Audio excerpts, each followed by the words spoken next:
Merci de nous rejoindre. Donc, vous êtes bien sur New World TV dans votre émission Direct Santé. Donc, votre rendez-vous dédié à la santé et au bien-être de toute la famille. Notre thématique de ce jour, on parle des femmes face à la ménopause, donc ce trouble hormonal inévitable chez les femmes. Donc, docteur Fessal disait tout à l'heure, quels sont les signes? Est-ce que les signes sont continuels? Oui. C'est ça dans le temps, oui, docteur Abbas? Les signes sont continuels dans le temps parce qu'il y aura plus de sécrétion hormonale. Nous avions dit que tout part en fait de l'absence de sécrétion hormonale qui est liée donc à l'épuisement du capital folliculaire ovarien chez la femme. Donc plus de follicules, les signes sont toujours continuels dans le temps, à moins qu'il y a quelques traitements qu'on apporte pour pouvoir soulager un peu l'état, pour pouvoir améliorer le confort quotidien de la femme, pour améliorer sa qualité de vie. Mais sinon, c'est des signes qui sont continuels dans la vie. Oui, mais ces signes, est-ce qu'il y a d'autres organes quand même qui sont touchés sûrement à part l'appareil génital? Oui, il y a beaucoup de signes. Vous avez les signes urinaires, par exemple, qui vont se manifester par des dysuries, c'est-à-dire des difficultés lors de la miction. Nous avions des incontinences urinaires. La femme n'arrive plus vraiment à retenir donc, les urines elles-mêmes. Nous avions des manifestations psychosomatiques, psychosomatiques. Nous avions par exemple une perte de mémoire qui peut survenir donc, chez ces femmes ménopausées. Oui. Il y a aussi des pertes de mémoire qui peuvent arriver. Nous avons des paresthésies qui peuvent survenir. Donc bref, disons pratiquement, nous avions des manifestations cutanées, une sécheresse de la peau de la femme. D'autres même vont jusqu'à une dépigmentation même donc de la peau de la femme. Des prurites. Nous avions des manifestations oculaires, des douleurs oculaires qui peuvent survenir. Donc pratiquement, disons, tous les organes pratiquement sont atteints donc par ce phénomène de la ménopause. Et nous tenons à le rappeler, ce n'est pas une maladie, la ménopause, c'est une étape physiologique de la vie de la femme.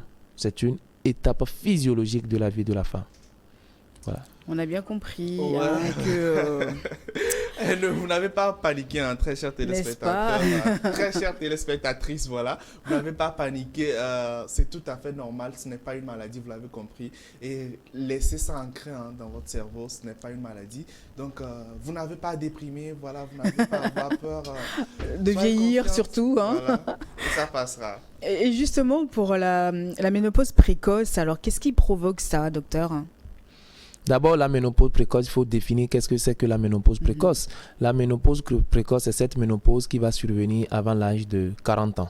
Voilà, c'est vrai qu'il y a d'autres définitions par rapport au dosage des hormones. Il y a une hormone qu'on appelle de la FSH qu'il faut doser à 1 mois d'intervalle. Lorsque le taux sera supérieur donc, à 40, on peut conclure donc, à cette ménopause précoce chez une femme. Mais c'est beaucoup plus l'âge qui intervient ici. Lorsque la femme n'a pas encore 40 ans et qu'elle rentre en ménopause, on parlera donc de la ménopause précoce.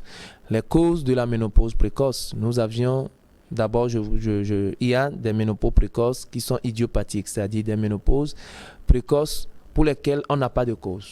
On n'a pas de cause. Il y a les causes génétiques, des causes chromosomiques. Bon, ça, on rentre plus dans la spécialité. C'est des anomalies qui surviennent sur le chromosome X et qui seront responsables donc, de cette ménopause précoce. Mais beaucoup plus, nous avions aussi les causes iatrogènes, c'est-à-dire des causes qui sont liées à nous-mêmes, à nos médicaments, à ce que des causes liées par les agents de santé, qui sont provoquées par les agents de santé. Nous avions ce qu'on appelle la radiothérapie. La radiothérapie. Dans les cancers. Dans les cancers, je voulais revenir là. La chimiothérapie, des médicaments que nous donnons pour le traitement donc, des traitements du cancer chez la femme. Donc, la chimiothérapie, la radiothérapie sont des causes d'une ménopause précoce. Et nous avons également la chirurgie. Pour une raison ou une autre, on a dû opérer la femme, on a enlevé son utérus avec les ovaires. Pour une raison, peut-être qu'elle a une maladie qui nécessite à ce qu'on l'opère et qu'on enlève et les ovaires et les trompes et l'utérus. Vous voyez, donc c'est nous-mêmes qui avons provoqué, c'est la médecine, c'est l'agent de santé même qui a provoqué, pour une raison ou une autre, à l'ablation donc de l'ovaire, plus d'ovaires, plus de follicules, plus de sécrétion hormonale et la femme rentre très rapidement en ménopause précoce. Et le stress, tout ça?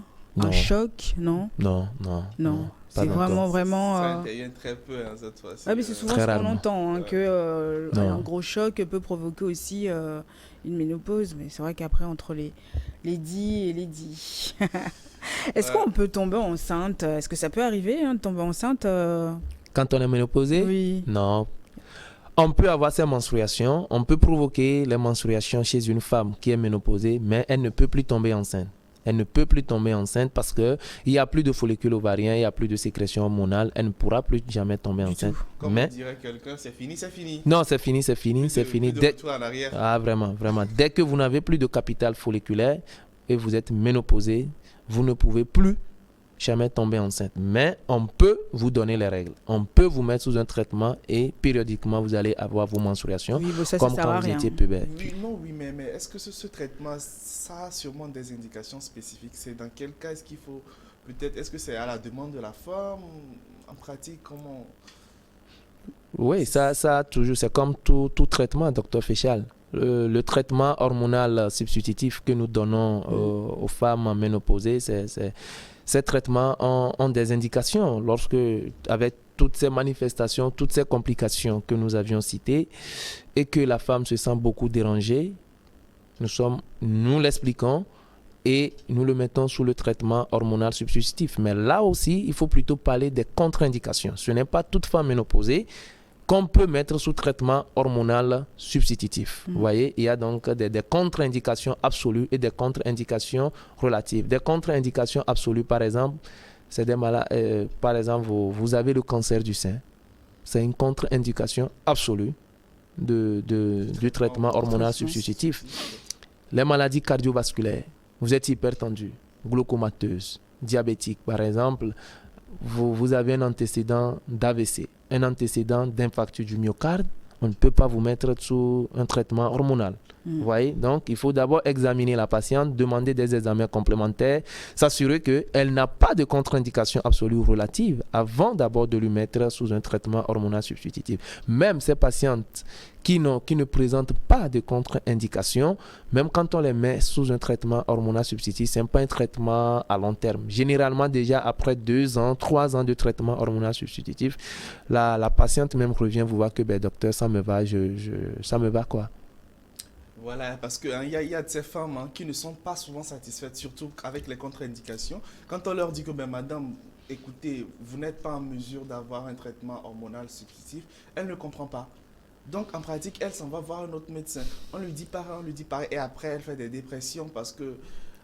Donc voilà, très chers téléspectateurs, ce n'est pas la peine d'aller de gynécologue en gynécologue. Quand on vous dit que vous avez une contre-indication, un traitement hormonal substitut, vous avez le droit, de l'accepter. Vous avez sinon le devoir de l'accepter et de faire avec. Voilà un peu. C'est un fait quand même un peu... Très important en fait. Oui, puisque souvent on se dit que oui, on va peut-être avoir la vie de quelqu'un d'autre, peut-être que ça va changer, mais au final, si on a encore la même réponse, ça ne sert à rien de passer de médecin en médecin. Donc on a des questions de nos téléspectateurs. Donc j'ai Madame Aïcha qui veut savoir comment calmer les bouffées de chaleur, Dr Abbas. Comment calmer les bouffées de chaleur? Une très très belle question parce que souvent en consultation nous rencontrons de ces cas.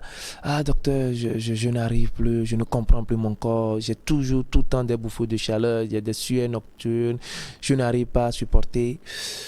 Le traitement de ces bouffées de chaleur, est-ce qu'il y a vraiment un traitement qui a fait sa preuve? On ne saurait le dire, mais quand même il y a eu des propositions de traitement qui ont été faites. Nous avons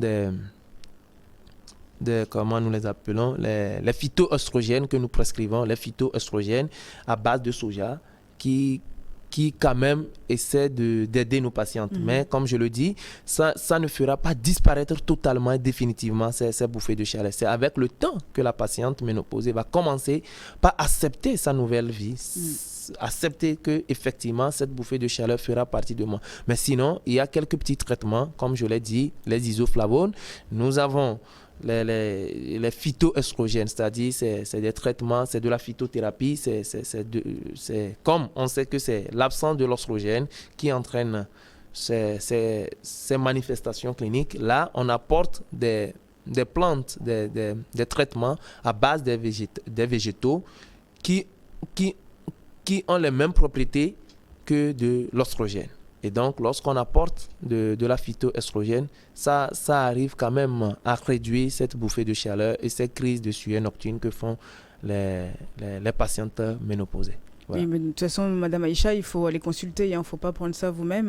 Il faut aller vraiment consulter votre gynécologue. Mais justement, si elle ne vient pas consulter, qui lui prescrira ces médicaments? C'est ça. Peut-être qu'elle peut trouver.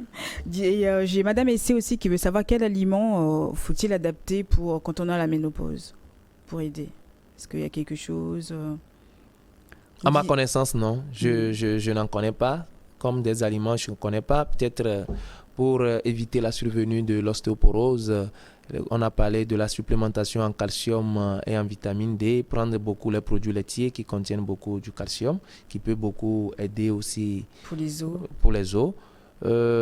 À part le soja, comme je l'ai dit, qui aide beaucoup contre les bouffées de chaleur chez les femmes ménopausées, je ne connais plus vraiment d'aliments qui peut régler ces manifestations cliniques. Et sans oublier qu'une alimentation saine et équilibrée est toujours bon pour votre santé. Ah oui. Voilà. Surtout donc, pas trop gras. Sain, équilibré, moins pas gras, trop gras, moins voilà, salé, moins sucré. C'est ça. Voilà.